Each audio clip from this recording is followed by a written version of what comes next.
Yo, what's up guys? It's your boy, J That Dude, back in with another video. And welcome to my first Friday Night Smackdown review.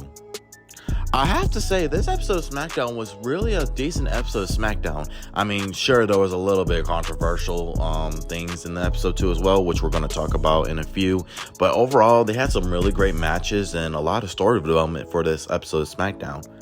I also want to say too, I just appreciate the support that I've been getting these last couple of days. I really do appreciate y'all with the shorts. Y'all are killing it with that. I really do appreciate the support. I mean, I tell you, from starting this YouTube channel from this week, I greatly appreciate the support. So thank y'all. All right, man, we got to talk about that Cody and Logan Paul segment, man. This match is such a bad idea for so many different reasons. The thing about this match is that there's no win-win situation. If you have Cody win, there's no way that he can possibly lose that United States Championship, like, right? And if Logan wins, that makes it a bigger joke for Cody too as well. Like, we really went from Roman to Cody to Logan. Like, that is such a bad idea, and it'll make the championship look like a joke. And it also puts the mid-card in a hiatus too. Like, we're putting a bunch of talent, and I hate this because now the United States champion is go over the main title. Like, it's just such a bad idea. By the way, the Prime logo on the ring sucks too. And we get into our first match with Nia Jax versus Naomi, which I'm not even going to lie. Nia Jax has improved a lot ever since she has returned. I think she's very underrated, and this match was no different. I mean, this was actually a really great showing from Naomi and Nia Jax. I really thought that Naomi was going to win, but honestly, I'm not mad. It was such a good match, and Nia Jax is really underrated recently.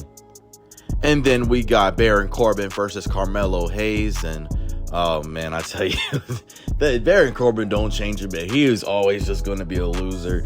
And I mean, I get it too. I get why Carmelo Hayes won too as well, because that man is the future. I mean, he is him.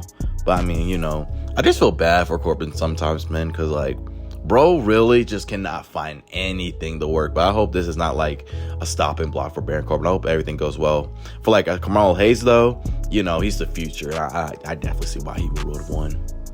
And then we had this interesting segment last night too as well, where Solo was basically saying, hey, Roman told me to call the shots. And that, man, I'm telling you, this Bloodline storyline, man, I'm telling you, this is going to be so freaking awesome.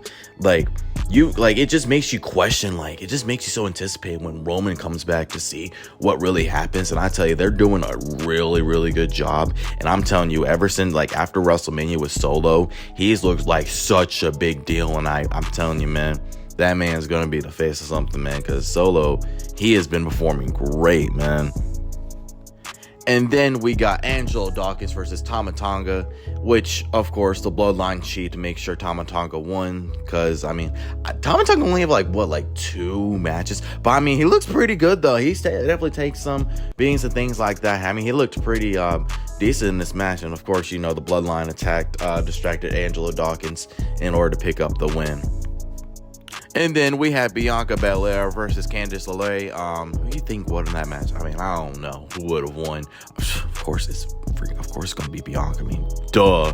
Of course, she advances. Honestly, I could see her and Jade facing in the tournament, and I think that's when they might have their turn. Because honestly, if they was to face, I don't know who wins. I mean, I don't know. I probably got to think on that one, because that would be one hell of an interesting match.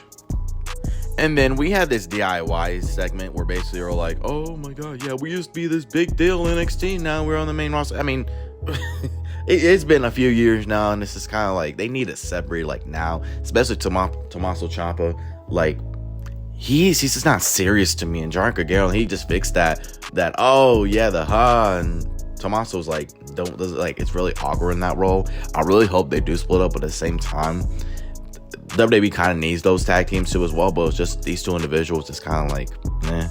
But I'm like, this was kind of a weird segment. And then we had Jade Cargill versus Piper Niven. Oh yeah, Jade Cargill match, you know, it was a serious episode of SmackDown. She was great. Oh my god, that spot where she lifted up Piper Niven, whoa man, I'm telling you. And like, this is the thing about it. I know I had Jade Cargill on my overrated list a couple of days ago, but like, the thing about it, it's just, I think she's getting a little too overpushed, but I'm not saying she's a bad wrestler. I mean, she's really impressive in the ring. It's just, I just want to see more from her. But this match was no different. It was a really, really good match. And then we had the main event, Randy Orton versus AJ Styles. And I'm telling you, no different. These two have really great chemistry, and this match was no different. I mean, of course, Randy Orton won, but man, this match was definitely, their chemistry is on a whole nother level, because man, this was just an absolute great match. And that was your episode of Smackdown. I mean, like I said, it had some really good matches in the card. And of course, outside that Logan and Cody segment, it was a very, very, really good episode of Smackdown. And honestly, I give it 8 out of 10. It was a really good episode of Smackdown.